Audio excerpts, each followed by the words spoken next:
بسم اللہ الرحمن الرحیم۔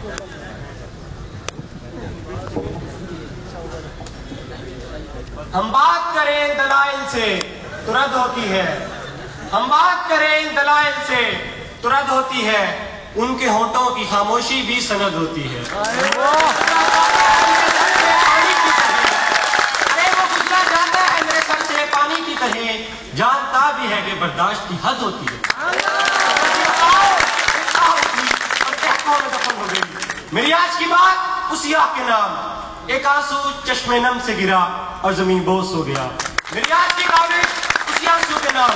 میری آج کی گفتگو تھر تھراتی ہواؤں میں تڑپتی انسانیت کی ان چسکیوں کے نام جو آج بھی کشمیر، فلسطین اور بلوچستان کے بندریچوں میں گونجتی ہیں۔ میرا ولولہ ان باہوں کے نام جن کی ٹہنیاں ٹوٹ گئیں، ان آنکھوں کے نام جن کے رنگ خاک ہوئے، ان ماؤں کے نام جن کے جگر چاک ہوئے، خون کی اس پیاس کے نام جس کی کوئی آس نہیں، گل و نالا کی سرزمین کی ان بہشتوں کے نام جس کا کل آج بھی میزوں پر بیٹھا کھانا کھاتا ہے اور رقم بٹورتا ہے۔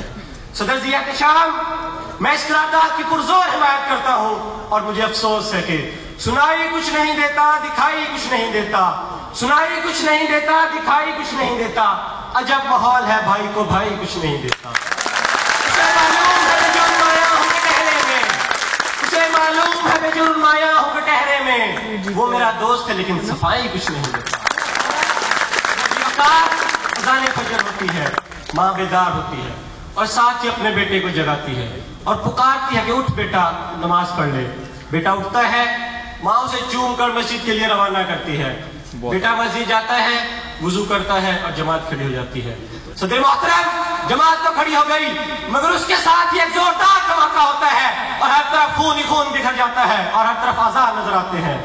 صدر محترم، اس وقت اس ماں کی مامتا تڑپ اٹھتی ہے اور وہ دعا کے لیے ہاتھ بلند کرتی ہے اور اس کی آنکھوں سے خون کے آنسو ٹپکتے ہیں اور ماں کی آنکھوں سے ٹپکنے والے آنسو کی یہ صدا سنائی دیتی ہے کہ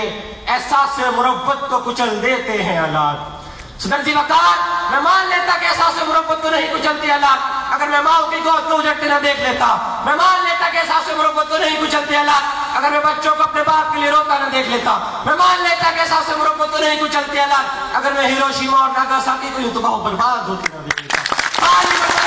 میں مان لیتا کہ احساس مروت کو نہیں کچلتے حالات اگر میں بجلی کے موجود بجلی کی وجہ سے ہلاک ہوتے نہ دیکھ لیتا، میں مان لیتا کہ احساس مروت کو نہیں کچلتے حالات اگر میں یوں سارے بازار میں حیائی کا سامان بنتے نہ دیکھ لیتا۔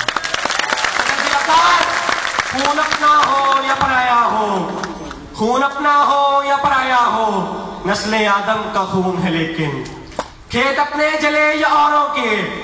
کھیت اپنے جلے یا اوروں کے، ارے زیست فاقوں سے تل ملاتی ہے۔ گھر کی تاریکیاں مٹانے کو، گھر کی تاریکیاں مٹانے کو گھر جلانا ہی کب ضروری ہے۔ علی جا، مجھے انکار نہیں کہ موبائل ایک سائنسی آلہ ہے، مجھے قطعاً انکار نہیں، مگر مجھے بتایا جائے کہ کتنے لوگ اسے کاروبار کے لیے استعمال کرتے ہیں اور کتنے لوگ اس کا غلط استعمال کرتے ہیں۔ مجھے یقین ہے کہ آپ کا یہی جواب ہوگا کہ اس کا غلط استعمال زیادہ ہے۔ صدر محترم، آج کے دور میں اللہ نے ہمارے گھروں کی تاریکی کو روشن تو کیا مگر ان بلب اور انرجی سے انہوں نے وہ ٹھنڈک کہاں جو روئے نیلگوں کی کندیلوں میں ہے۔ اللہ نے ہمارے سفر کو آسان تو بنایا مگر آپ کو یہ بھی ماننا پڑے گا کہ انہوں نے ہمارے سفر عقل کو تو اور بھی آسان کر دیا کیونکہ ایک گولی کی آواز سنائی دیتی ہے اور ادھر ایک جان کم ہو چکی ہوتی ہے۔ صدر محترم، کبھی سنتے تھے کہ ایک ناحق قتل ہو جاتا تو چاروں طرف سے سرخاندی آتی دکھائی دیتی، مگر آج حالات میں قتل و غارت کی وہ داستانیں رقم کرتی ہیں کہ ماں بچوں کو اسکول بھیجتے ڈرتی ہیں کہ کہیں وہ سائنسی آلات کی نظر نہ ہو جائے، تو مجھے مجبوراً کہنا پڑتا ہے دل کے لیے موت مشینوں کی حکومت، ہے دل کے لیے موت مشینوں کی حکومت، احساس سے مروت کو کچل دیتے ہیں حالات۔ صدر محترم، دور حاضر میں مشینوں نے محبت تو دی،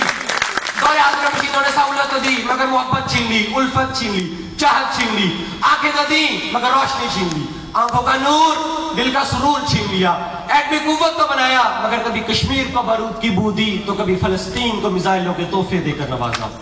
صدر جی وقار، آج کے اس دور میں انسانیت نے چاند کو تسخیر کر لیا مگر ایک ماں سے اس کا چاند چھین لیا، ستاروں کو تو گزرگاہ بنایا مگر دلوں کے رابطوں کو ختم کر دیا۔ ڈھونڈنے والا ستاروں کی گزرگاہوں کا، ڈھونڈنے والا ستاروں کی گزرگاہوں کا اپنے افکار کی دنیا میں سفر کر نہ سکا. جس نے سورج کی شعاؤں کو گرفتار کیا، جس نے سورج کی شعاؤں کو گرفتار کیا، زندگی کی شب تاریک سحر کر نہ سکا.